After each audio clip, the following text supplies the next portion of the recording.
and all of you. We have 400 people here in the Synod office. Don't turn the camera around or they'll show that I'm not telling the truth. So I wanted to start with a little introduction about how this came to be, and then ask Dan to kind of talk a little bit about over the summer, or no, I guess last spring, we had a pilot program with a consultant come to Emmanuel, do a whole survey, and learned a lot of different things. But one of the things that stood out that Russ Crabtree asked was, what are you guys doing in stewardship? Because in terms of how he scores that, Emmanuel had scored either the highest or one of the highest of something like 500 churches. And so we just knew that, put it on the shelf, and then had conversations about sharing what you do. And so a little bit about who you are and Emmanuel. Okay. I'm Dan Wilford. I'm the senior pastor of the Emmanuel Lutheran Church in Holden, Massachusetts. I have served there for 16 years now. And, well, just to say a little more about the survey, what the survey revealed was a high level of satisfaction in the congregation with how we do stewardship. That was one of the high ones. And I think a somewhat higher response, but there's nothing off the charts about our giving or our response. I think we struggle to, do what we want to do with what's given to us, like most churches do. But anyway, not to diminish their results. But I think the key thing was that people like the way we do stewardship. And they find it helpful, both for their giving as well as not annoying and all the other things that it can be to people. So. But there was something, though, that I remember that did point to a higher result of giving at Emmanuel than the nationwide figure. Yep, and it was still in the 2.something%. Yeah. So again, it wasn't. We're not a congregation of tithers, so it still is. But I think that's important to say, because I think that I don't know the exact figure, but I think average across the United States in mainline congregations, it's something like people give about 1.5 or 1.4% of their income. Right. But your result was at 2.2%, which to us we go, But compared to the nationwide, that's pretty significant. And Russ pointed out was, I think, the highest he'd ever seen. So let's talk a little bit about stewardship in terms of what's your overall approach? How do you think about it? What do you shape? What do you look to do?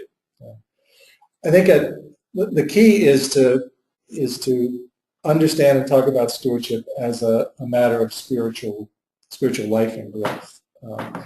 That since giving is at the heart of God, and Jesus is God's gift to us, that giving is really at the heart of both our response to that giving of God, but also the way to draw closer to that God and to discover that God. If God is out in the world giving, then we're going to draw closer to that God when we're doing things like that.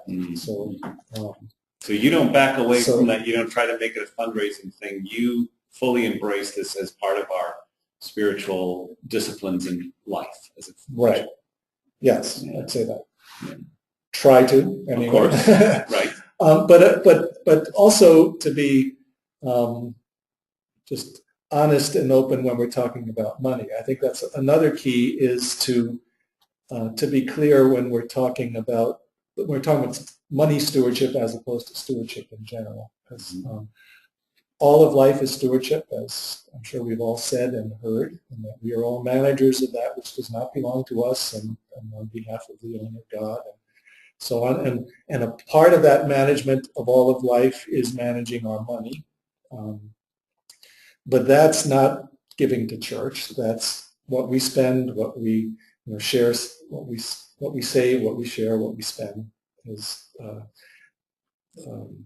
all our stewardship. And a portion of what we share is our giving to the church. So when we're talking about pledging to the church, we're talking about one fraction of overall stewardship. So, but I think it's a piece of stewardship that we're often quick to run away from or push aside with all the other things like, well, this year we're going to focus on how people give their time, or and that's good and all that, but I think when we're going to talk about money, we need to focus on that. Right. Stick with it. So you focus on money, and Yeah. money is Right. money is a word you use. Yes. Right. Yeah. Yeah. Well, I say that because I think Yeah. sometimes in congregations, using the word money or whatever Right. words you can come up Yeah. with for it, people want to step back from that. So, Right. Yeah. but you. Yeah, and I think that is part of our problem or sin, or that not talking. Well, anything you don't talk about has great power. So, Right. So the money part being unspoken and kept secret is not healthy or helpful. So, and again, it's not like people don't walk around saying the church is always talking about money in terms of its need for it. And it's talking about money in the context of our Christian witness. Okay. And so what are some key components? What are the pieces that make that happen? Right. Well, a lot of that way of thinking about stewardship and the way of doing it really comes from Consecration Sunday. I have been, well, I don't know, I think I first used Consecration Sunday probably 20 years ago when I was still in New Jersey. And while I've wandered far afield from their basic process, at least, we don't have an outside speaker most years. For a long time, we dropped the brunch a few years ago.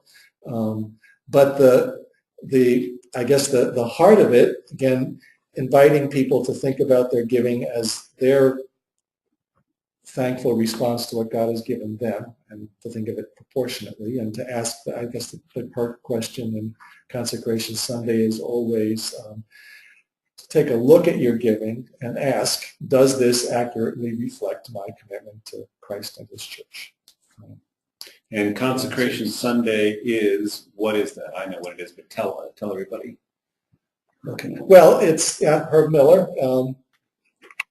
I got the little book here. Oh, there we go. And for only $29.95, you can order yours now. Yes, I think it's even less than that. Abington Press. This has been around for years, and it's been renewed. But essentially, it was that pledging. It's geared toward people making an annual pledge, doing it as an act of worship on a Sunday morning. And I guess a lot of his approach and technique is to get everyone there on that Sunday, so that's through a series of letters and announcements and invitations and the big brunch kind of thing together. But I found that after you've done that for a few years, both the novelty of it as well as its effectiveness in getting more people out diminishes. Right. Yeah. I think actually Herb says you can do it 3 years in a row. Right. But after that, it really It's like after a while, because we would not have Sunday school and have the brunch between two services a lot of times. Well, our young family soon figured out it's a non-Sunday school Sunday, so there's a week off. So it had a counter effect. So now we still have Sunday school. Right. Well, and actually, because we wandered so far afield from that model, we call it Commitment Sunday. But at least certainly theologically, it's that. So kind of the theological and philosophical underpinnings of it still support, but you don't actually do a quote unquote Consecration Sunday program per se. Right. Yeah. And we still do have the presentation of pledges as an act of worship. We have gone to mail them out a week ahead of time because people, we find, don't like filling them out in the pew, which was part of their model. But we do not do either cottage meetings or every member visits or saddlebag stuff, the pass it around gimmicky things. It's just, people just like it simple. It's harder and harder to get into people's houses. I just don't think those other things work the way they used to. we've done some cottage meetings for some major capital campaign things, and even then it was hard. Mm-hmm. The biggest cottage meeting was when we had on Sunday morning at the church, right after church. Right. So right. So, yeah. So. Now, but did I hear correctly that, was it last year or some year recently, you did every member conversations? Yeah. Okay, so this is interesting Yeah. to me. This is a lot of work, but tell me about Yeah, this. well, and this actually was an idea that I have had in my file for about 10 years that I remember hearing or kept information on from a stewardship workshop day at Emmanuel in Hartford, Connecticut. Pastor John Corgan was there. And Knut, and I can't remember the name of Knut's sidekick doing stewardship down there, but Knut and Company. Yes. Right. But anyway, that year they were looking to significantly boost giving and move people forward in giving. And John said that he had written a personal letter to every contributor asking for a specific pledge or range, asking them to prayerfully consider a gift in the range of, based on what they had done in the past. And so on. And I thought, wow, and that's a lot of work, but it stuck up there somewhere, and last year seemed like the time to do it in Emmanuel. Mm-hmm. We had been through a series of 4 years of fewer pledges and even a declining total pledge, which was a change for them, and there were a few reasons behind it, but it was a distressing pattern that it seemed like it was time to try and reverse and nudge in the other direction. So I did that. It was really, it was time consuming, but it wasn't that hard. And I was gentle. What I basically, if someone was giving $25 a week, in their letter, most of the letter was standard, but I individualized each. Computer makes that a little easier to do and quicker to do. But would say, would you please consider a gift? Say if they were giving 27 to 29, or maybe if it was someone where I said, boy, that's really not much of a stretch from what I perceive them to be, I might push for a little more. But it was always, there was all kinds of, this is your decision. I'm not telling you what to do. I'm just asking. And it was in the framework of this broader goal or hope that we could restore funds that we had cut over the last few years for things like capital needs, support to the Synod. Those were the two biggies. We just felt like we really needed to have those back where they were. So that was a slight digression from not talking about the church's need. Okay. It's more kind of talking about our common hopes and goals and what the church's longtime commitments have been and how we had to back off from them the last few years. But maybe it's time we can replenish that. And the response was really good. It was good. It was good. In terms of, both good in terms of kind of bottom line Jeff Swanberg results, as well as as well as favorable, people weren't burning your house down. That's right. Like that. Okay. Yeah, nobody complained or got offended. Wow. At least who said so to me. Right. We had a much higher than typically about 50% of those who pledged increased their pledge from the year before. And it was 50%. Yeah. Wow. Well, I guess maybe that's something else I should say, that in most of all of our talk about giving up, I believe firmly that growing in giving ought to be the norm. That in general, we ought to be moving forward in our giving, so therefore giving more than we did the year before, whether that's in raw dollars or just as a percentage. But so I push that fairly steadily to consider, and every pledge card, and that's part of this too, that this indicates an increase over last year. There's a checkbox. So we keep track of that, of how many are. Last year was 74%. So maybe that's another thing. It was that in part of I think that worked in part because people like to, I don't know, I think they appreciated the challenge. They appreciated some guidance in terms of what do I do? I think particularly newer members have no clue about how giving works or what's normal in a place. So I think all of the data and statistics we can give out, the step chart thing especially. So people say, what do people do here? You know? And it helps people, you know, finding yourself on it and say, well, is this where I think I ought to be? Yeah. So I want to come back to that, what you do in terms of communication, but I think we have a question. We do, and in fact, it actually kind of follows along with where you were headed. From Don Larson. Dan, do you know how much money individual members give? And for both of you, what are the ups and downs of whether or not pastors know what members give? Right. I do. I have access to it. I don't know it by memory. I kind of know it in general, and I have always, I guess I always have in every church I've served, and do feel that it's an important piece. Not so much that I can tell you what you give or tell you it's not enough, because I don't do that, but just maybe mostly on the principle that it doesn't make sense that be kept secret. Pastors are supposed to be confessors, and we're supposed to be able to know things and hold close things about people that they don't want generally known.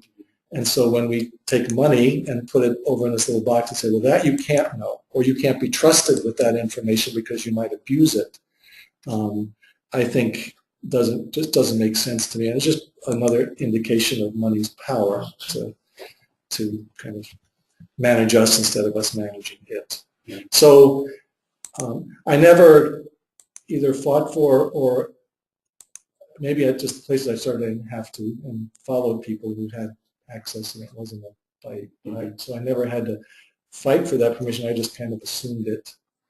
And because I know the password, I can access the information, the data. But I find it most helpful, and I think that's where the comfort level goes up, is I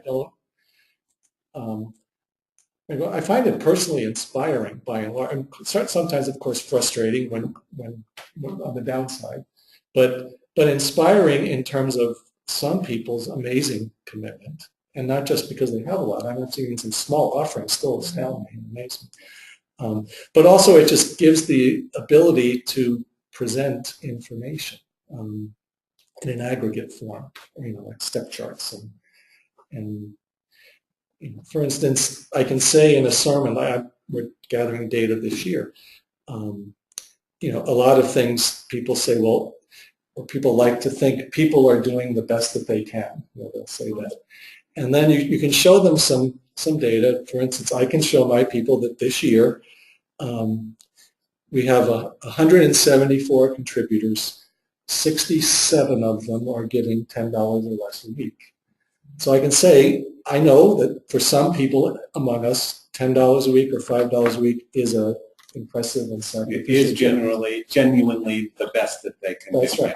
But that's not 38% of our congregation. You can't convince me of that, because I know who you are. I know who you are, but I know this community.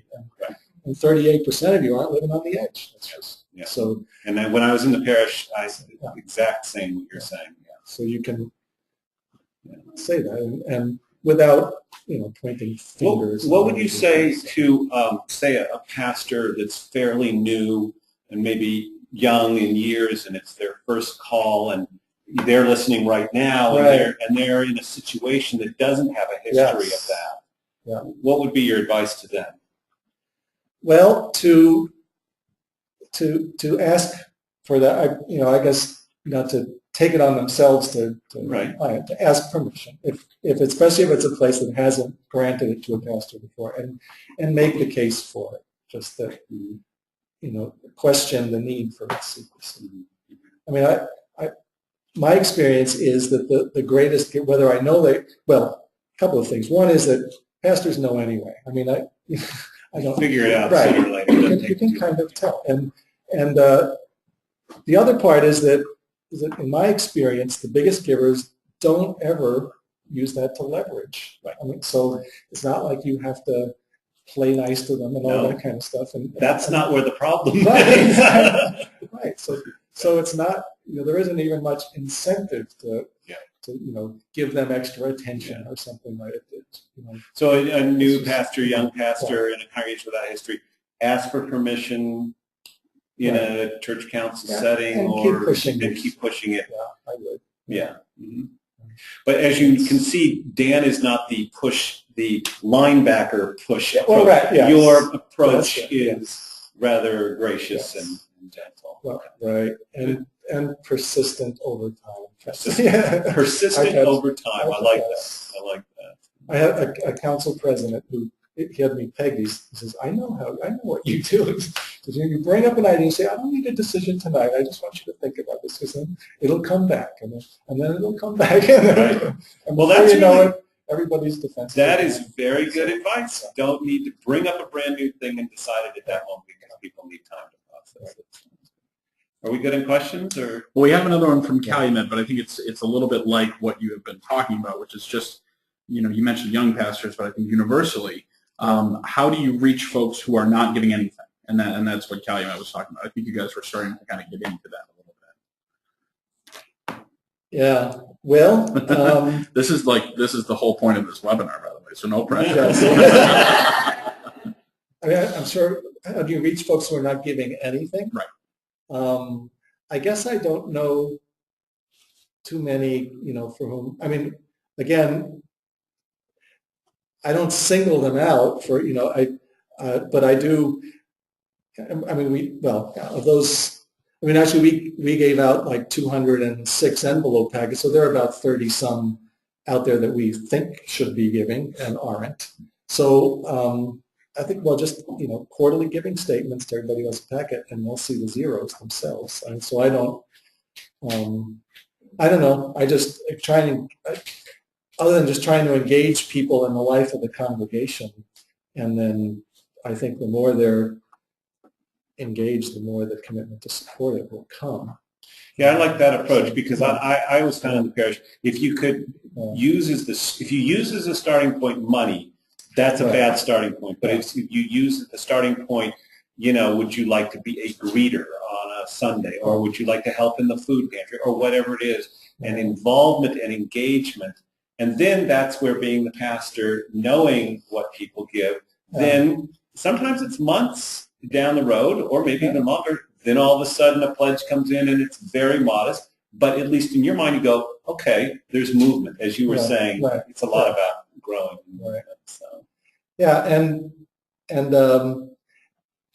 also when it comes to, I think that, at least in our context, the preponderance of people who pledge becomes its own kind of subtle peer pressure, if you want to call it that people just see that it is kind of the norm to not only give, but to let them know what you give. We have an extremely high percentage of what we get comes from pledge giving. So, like I said, there's like 170 contributing units, and 140 of them are pledged. I think that's probably high. That's very high. So probably not calling them out during a sermon. Right, and the pledgers give 90% of what's given over the course of the year. So, and we even say that's why their pledge, because we then go and build a budget off that, maybe at 10%, because that's what usually happens. But we have a live in-studio questions.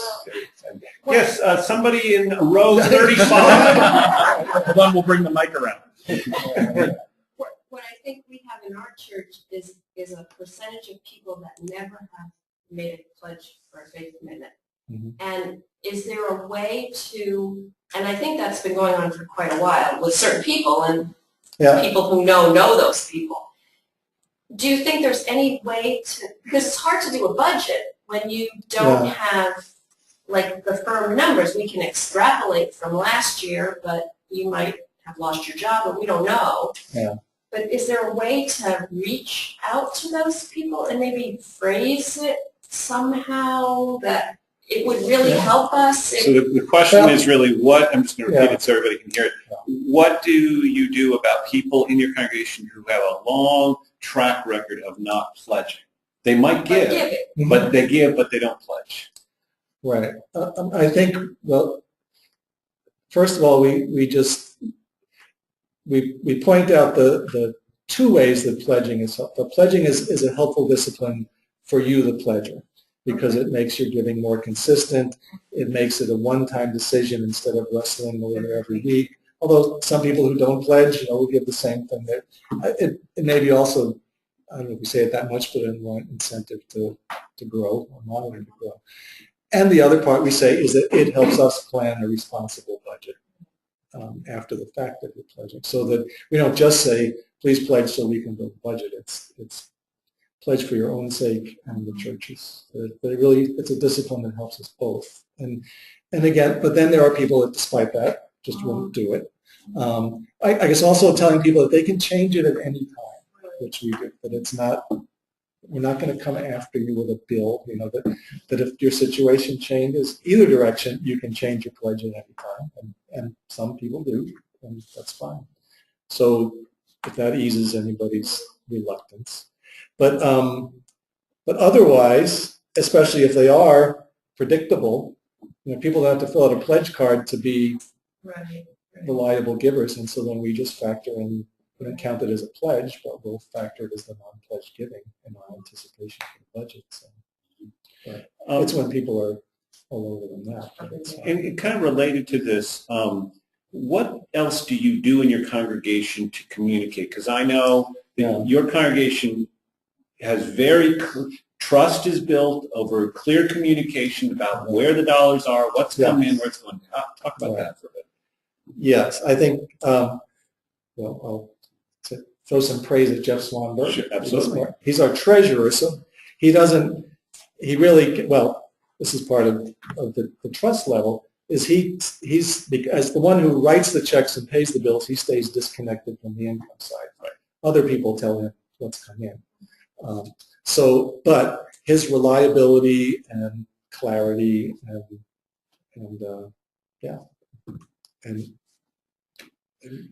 Does he or other people periodically either get up in front of the congregation, explain where we are, or mail communications or news? What are those nuts and bolts? Mostly Jeff will do that around the annual meeting time. Okay. During the year, other than just an occasional comment, right? Okay. From the peanut gallery, Yeah. But so it's mainly just through his reporting, and occasionally put some of that in the newsletter, although not all the time. So okay. You mail out quarterly statements, right? Okay. Yeah, and on the income side, the financial secretaries are just good about recording gifts and making sure they get allocated to the right accounts. I think there's a high level of trust that when you give, especially if it's to a designated purpose, it's going to go there, and it's not going to get shuffled. And does your congregation have an annual audit? Yes. And that's definitely. Right. Well, I bring that up because not all congregations do. In-house, it's an audit committee, and in fact, Jeff trains them, although right. So it's he is a CPA, and that's his life skill. So we rely, but he trains them in a way that that they know he's not just telling them what not to look for. Right. But it does help that there's 4 of them on the committee. They audit both the church and our nursery school's books, which are separate. All right. So annual audit, clear communication about where money's come in, quarterly reports, sometimes quarterly giving, sometimes communication in the newsletter. Do you do the thing where sometimes I'll visit a church and the bulletin is here and over there is like what we got last week and what we need? You don't do that. No, we don't have week by week or even month to month. Okay. How are we doing? Although there have been a few occasions when we would alert people, especially if it was on the short side, but not too much. Okay. And again, that's because we haven't run into a lot of that. That's I guess the other thing at some point I wanted to say was that the model of supporting a congregation through pledge giving works best in an environment and a community where life and income are relatively predictable. And people find it somewhat easy to sit down and think about what's my income likely to be next year, and I can commit this much of it to this. And that's not true everywhere. Right. So therefore, in a congregation where people are salaried employees or retired and have predictable income patterns, as opposed to many, say, hourly, part-time jobs here and there. Yeah. And we have people every year who have lost a job or have changed, or a marriage falls apart or something like that. So it's not that everybody is sitting easy financially, but the general ethos and environment is one of fairly steady and predictable life. I mean, I think I bring that up because I think those are assumptions, but you need to have that foundation, because if you don't have that fiscal management, then you don't have trust. And if you don't have trust, and you can do all the fancy stuff in the world, it's not going to work. So we have more. Plus, I think a broad-based sense that the congregation is doing effective ministry and important work in the world. That it's not just given to keep the doors open. And so that there's effective ministry in the world and in the community, not just keeping your doors open. Right. Yeah, I think in terms of just people, because people, all of the rest can motivate people to give, but it doesn't mean they're going to find your place worthy of the gift. So you have to be doing. That was a very significant thing that you just said. I hope that everybody's listening heard that, because that's a key cornerstone too. And particularly if there's just at least one thing that they themselves are meaningfully engaged in, that's going to motivate them. Absolutely, to support the whole system. So we have a few questions. The first one that I have is, how would you advise beginning a pledging program where none has previously existed or been practiced? How would you get started? Well, I think I think I would start with something like this, because it really is a A to Z, soup to nuts model for how to do it. And so if you can convince at least that group of people to let's give it a try. This is an effective way for people who don't know how to do it to find out how. And it's I guess the other thing is to make sure it's also some fun and enjoyable, because I think it's got to be somewhat lighthearted in all of this. Absolutely. And so the book again that he's picking up is called Consecration Sunday by Herb Miller. And we do have some people throughout the Synod, and if they want to email or call or contact you or call the Synod office here, we have some people that have been trained to be speakers in that program, so they can follow up to do that. Because I started my ministry in exactly that situation. I won't make it a long story, but I was called to a church that had not pledged in the past. Their stewardship motto printed in every Sunday's bulletin was $1 a day for Christ. Didn't matter how much you had or anything like that. $7 a week was the right offering, and it was 1978, and getting me out of seminary was going to cost them 25% more than they had been paying the last guy who had been there for 8 years. It was still not barely $10,000, but that was 1978. So, but Harold Jansen, who was my bishop at the time, told them if they would go ahead and call me at that baseline salary, he would come up and do a stewardship campaign and show them how to pledge. And he did. I was there 2 months. He came up. He had a little flip chart, and that was kind of like an every member visit type thing, and it got them started. So maybe somebody from outside. Yes. And that's why this does have an outside leader on Sunday, but you don't need someone from outside to do the whole thing. Yeah. So that was a big influence on me. Yeah, I agree. Okay, so we have another question. How much of your giving comes from online giving, and how much through the collection plate in worship? And what do you do to make online giving still an act of worship? Right. We don't. Depends on what you mean by online giving. We have electronic giving. We don't have any way to give through our website or anything, which I know some people do have. We were talking before, a kiosk at church we just either have envelopes in the plate or people whose gift is weekly or monthly taken out. And we use the program ThriveNet, got people started on Simply Giving. So I don't know what percent it is. It's growing slowly. It really got a slow start. It wasn't, but more of the younger families who pay all their bills that way and don't write checks are using it. It certainly helped level out our income stream. It really has helped with that, and it made some people, I suppose, more consistent in giving. We don't really do anything.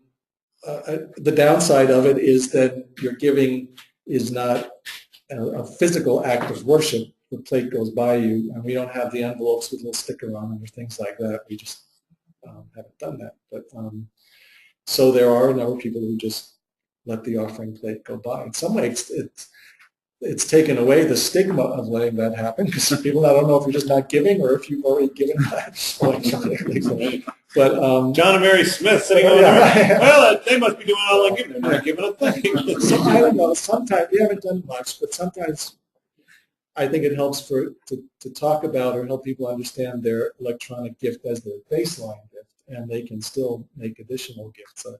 It's one thing we find out, it does impact, your envelope pack has these extra envelopes at Lent and Easter and Christmas and people who are doing it online are never opening we still give them one, but they don't open their packet of envelopes, and so those occasional gifts sometimes aren't there anymore. So we sometimes, if we think of it, remind people, there's an extra envelope for this for this season, or you dedicate it to something special.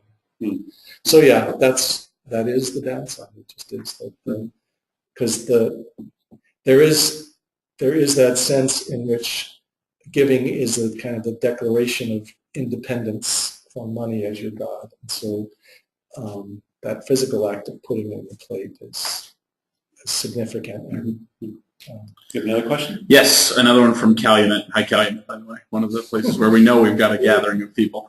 How do you approach older members who are on a fixed income and say they can't give more, or maybe at all?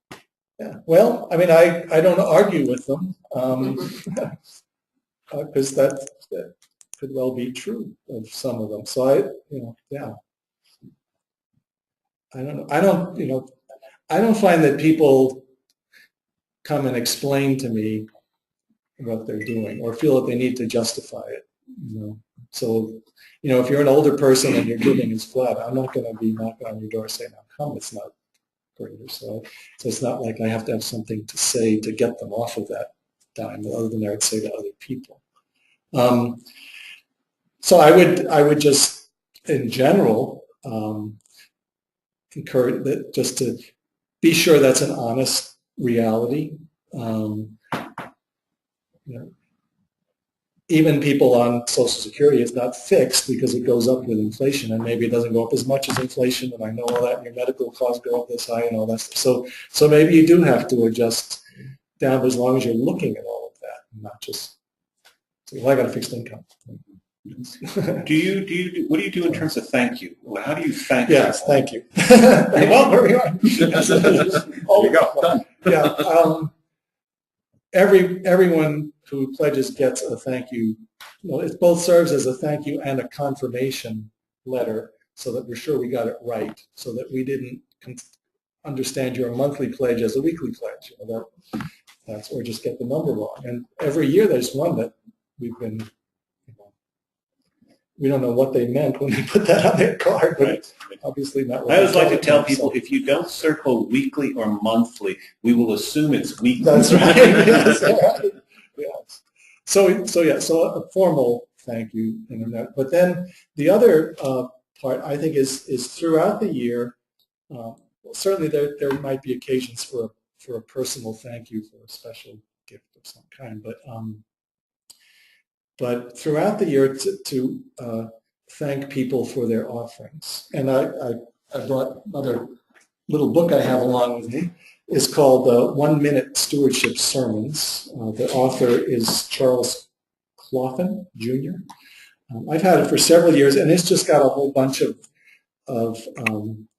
at various occasions in a congregation's life, things to say, but what I've gotten out of it is just that every now and then, especially if there's a, if we're waiting for the ushers to get to the front or the choir to amble up to sing their anthem, it's just at the offering time to just point out, like maybe say the first Sunday of Sunday school. Say, our education program costs this much money this year. We have a group of this many teachers ready today and they have everything they need, and thank you for your gifts. Short, sweet, you don't harp on it. You just, okay, I like that. As the offering is about to be received, and not every week, but especially if there's some connection you can make, and just thank people for their offerings. I've had people come up after and say, I've never been thanked for my Sunday offering. That's never. Yeah. So. Interesting. Just a little. Yeah. So now I actually have the flip side. Yes. We have some people that have pledged and then have not given for no known reason. Any ideas on how to approach these pledgers who are not even attempting to give? Yeah. Well, not even attempting. You don't really know that. I mean, I every year, and I think again, longevity is part of that. Meaning you've been in a congregation. And knowing people over a long period of time. Gotcha. There are some people who every year pledge a lot more than they end up giving. And that can be certainly frustrating to the budget builders. But the other side of it is if that pledge was a stretch and they really wanted to do that, just because they didn't quite manage to accomplish it, I don't want to belittle or make them feel bad, because somebody else maybe pledged half as much and finished it with no sweat, and aren't stretching themselves. So I don't want to, send dunning notes. I mean, your quarterly giving statement says it, but to also, and I don't know, usually it's not directly to them, because again, I don't go after them and say, we need this by the end of the year, so it's just, we do in a general way say, if it's possible for you to complete your pledge, it'll sure help. But, and if you can't, let us know, and we won't ask anymore.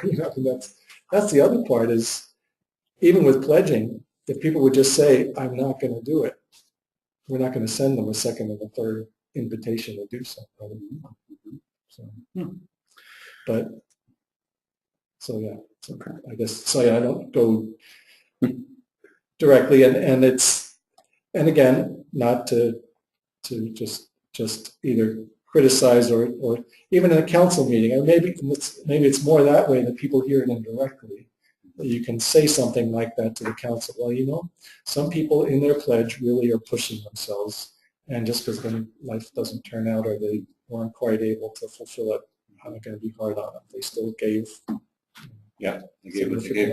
In the front row, right here. You mentioned earlier on, what do people do here for giving? What is it that people do here? Yeah. Meaning your parents giving. Is that just once a year in the letter that goes out with the pledge card, or do you do that more often than once a year? Do what? To give people a sense of what others give in your church. Yeah, pretty much. Why don't you repeat the question, because you sorry, I didn't. Yeah, do we give people do we give that people information about like what everyone is doing more than once a year? Mostly not, although at least the step chart thing is only done once a year when people are doing their pledge. Sometimes we might put in the newsletter some mid-year information, because some of it is just fascinating. Like, for instance, we took a look at it at the end of September with the third quarter. Overall giving by our pledgers was almost right on target from what was pledged, but only less than a third of them were right on target with their pledge. There was this one bunch that were way ahead and one bunch that was behind, and it balanced out. And that's kind of how it often happens, that there are people who exceed their pledge. So our pledge total ends up being fairly accurate, even though on the individual basis, it's not what happens. What about like when you welcome in new people into the congregation? Right. Do you do something there? Yeah, partly because the new member part is so brief, 2 sessions. Right. So I do try and share some of that we give them envelopes certainly, and talk about when we do pledging and how, and that's our basic model and discipline for giving that we think works well. I always found that was particularly important with new people coming into our congregations that were not of a particularly Lutheran or even other Protestant. If they were coming from other traditions that did not have much of a history, they needed to be explained what is an offering envelope, and that we here in our congregation are the financial source. There's no it's coming from on high. In fact, it goes the other direction. Yeah. Yes, and that just to say that everything we do here is supported by the offerings that come in. So, and I think it helps to also be able to say that, and that it's not like we also have this other source. Although we have a small slice of income that comes from our school, but that's mostly to offset expenses that are related to having the building. So but in general, 100% of what gets done on Main Street is the result of the contributions of people working on Sunday. So I actually have a very timely question. Just as you're talking about that, what percentage of your operating budget is from pledge income and the offering plate, as opposed to building rental, endowment, bequests, solar panels, or other creative sources? Almost all of it. I mean, we have. I mean, I can't remember now the overall number. Our budget is somewhere in the mid to upper 300s. And we have like $6,000 that comes in from gym building use. We have a gym, and some users pay for that, others don't. About $14,000 is contributed by our school, but they get. So you're like 94% of your income. Yeah, and again, of the envelope income, 90% of it is through pledging, and so when of the other stuff. So most of what we do. You got a question?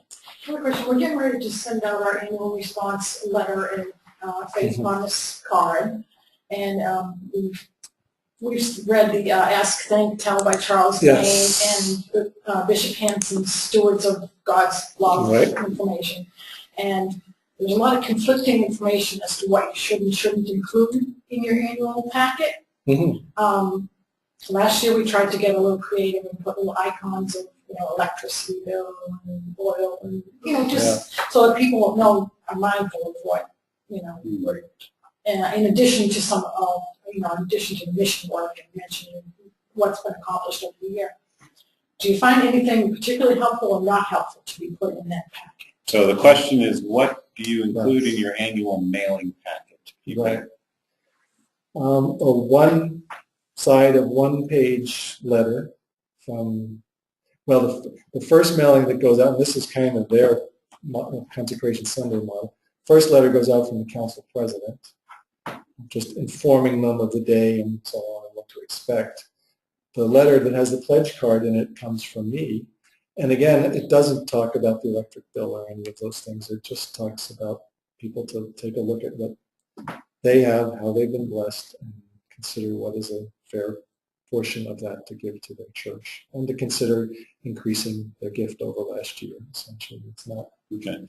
So you go simple. Yeah, and then along with it, we enclose like an insert that we've used in worship and had somebody talk about in the temple talk that gives the step chart. So we give some of the printed information about giving, again, not about how we're going to spend it. So.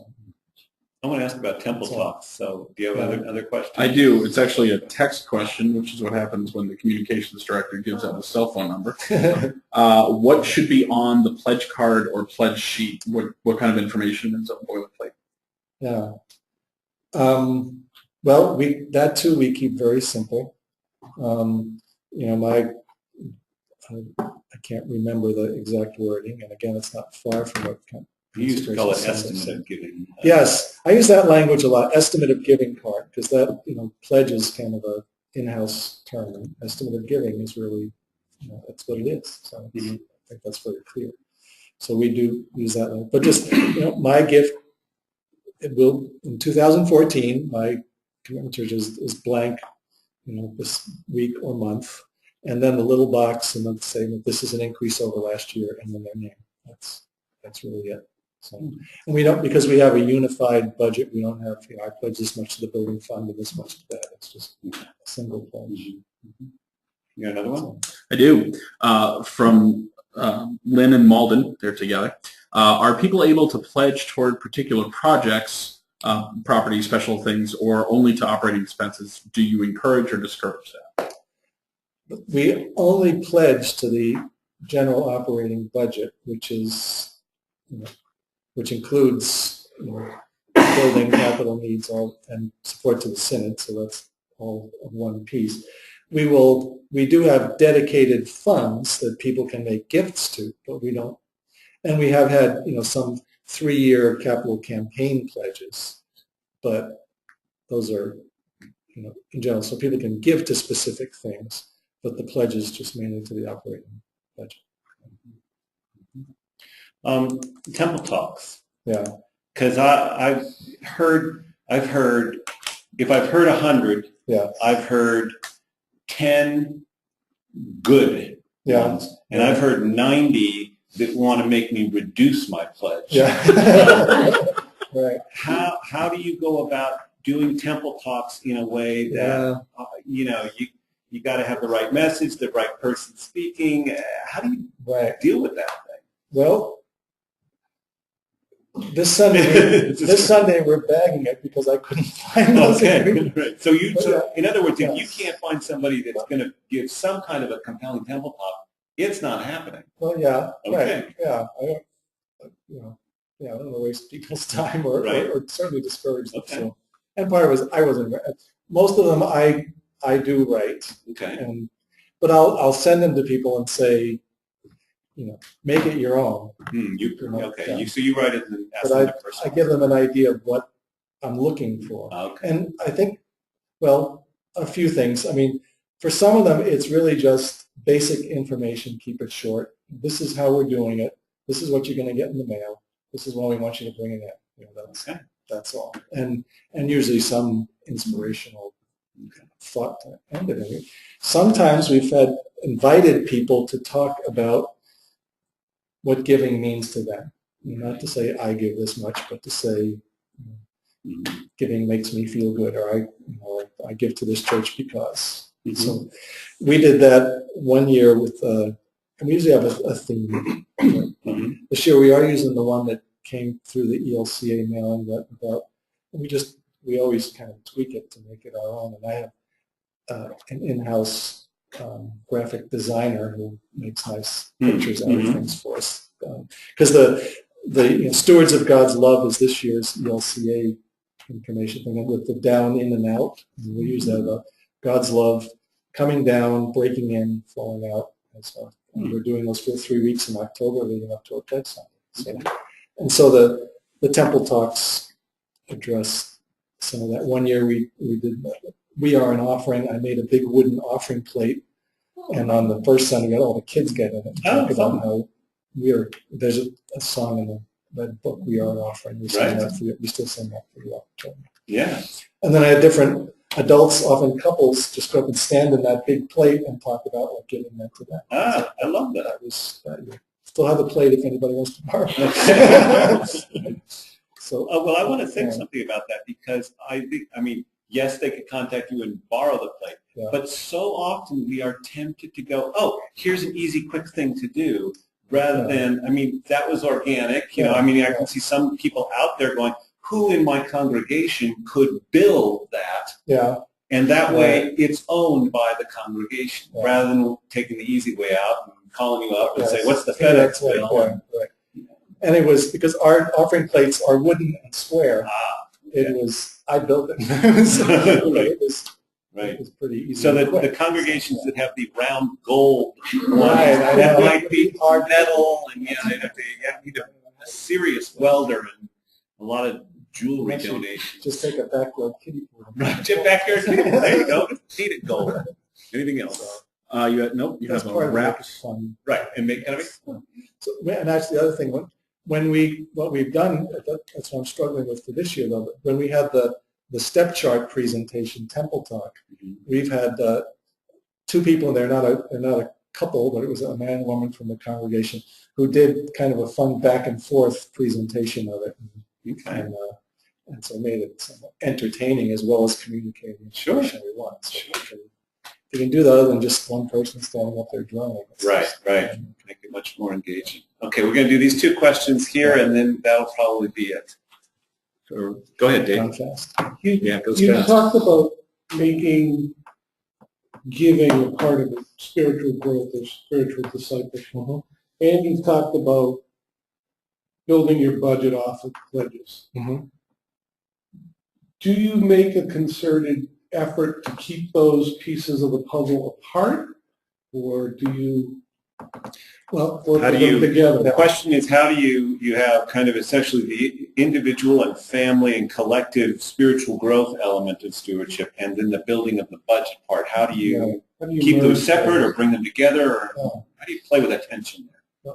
We keep them separate by only talking about the former when it's pledge time, and then our budget group isn't going to meet until all the pledges are in, or most of them. I mean, they always dribble until the end of the year, but we know mostly where we're going. So it's clear after the fact that this budget we're presenting to the annual meeting is just a realistic representation of what we anticipate to get because of what you pledged. But again, at the time of pledging, we're not saying we need pledges to go up by 20% in order to meet what we think our budget's going to be. So you're not talking about the budget during the time period of pledging. Right. That comes later. Okay, good. It's Yes. actually almost the same question that I had.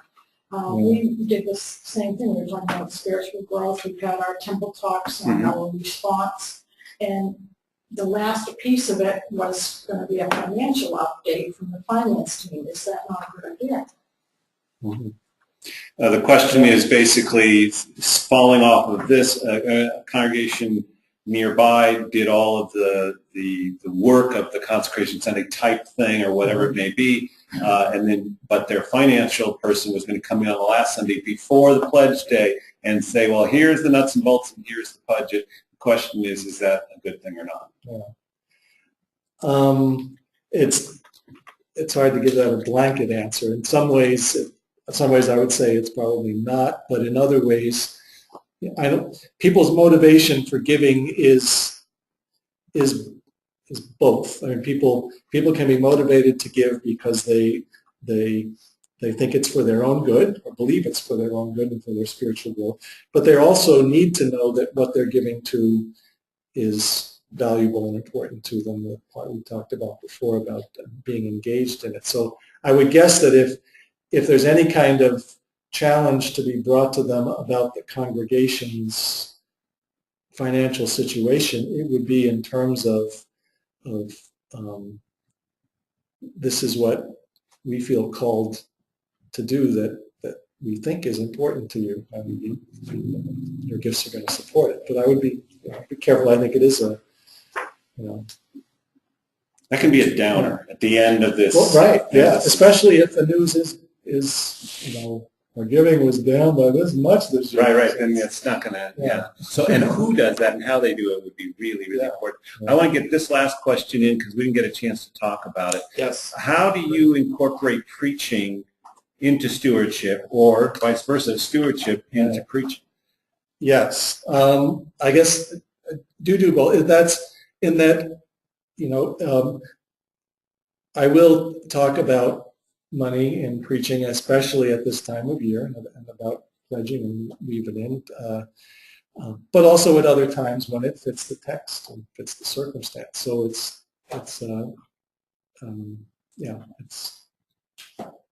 not, again, off the record, and it's not, outside when there are lots of stewardship texts out there. Mm-hmm. And I guess the thing about you'll hear about year-round stewardship, and they don't really have a mapped out plan for that, but it is just kind of fair game any time. And that again, if it is all our stewardship, and so we can cast it in that term. There's not always about money stewardship, but sometimes it is. It's not. But Preaching and Stewardship, Craig Satterley wrote this book that's really good about that.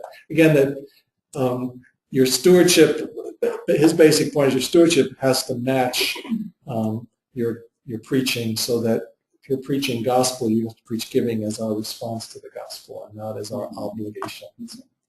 And I actually hoped I'd have a chance to finish with. Okay.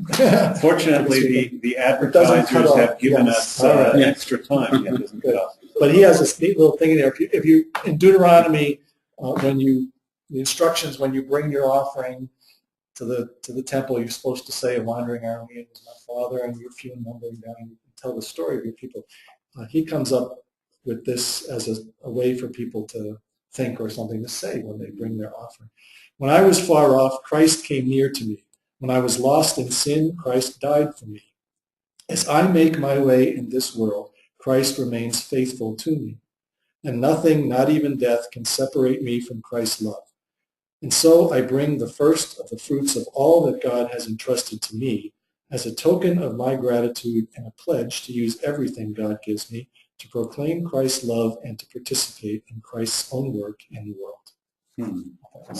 Great thing. So this is a good one. Yeah. And stewardship. Well, and so the other thing you should notice is that obviously, because you got a little stack of books, this is something that is of value to you. Yeah. Because clearly you have this and the 4 cases of books that are no. So you this is important to you. Part of my sabbatical, along with going to learn how to build boats, was to read up on stewardship. I asked Margaret Payne for a list of bibliography to read, and she was happy to give it to me.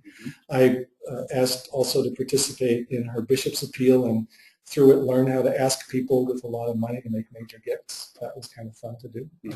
So yeah, it's always been a focus of my reading and study. A good website, especially for families and children and talking to kids about money, sharesavespend.com. They have this little book, Money Sanity Solutions, and another one, Money Talks, 101 questions for around the family table. We've used them in our church with intergenerational Sunday school experiences. And this all came from Kennedy. What was her first name again? Oh, Erica Kennedy. Erica Kennedy. Okay, right. Talking about.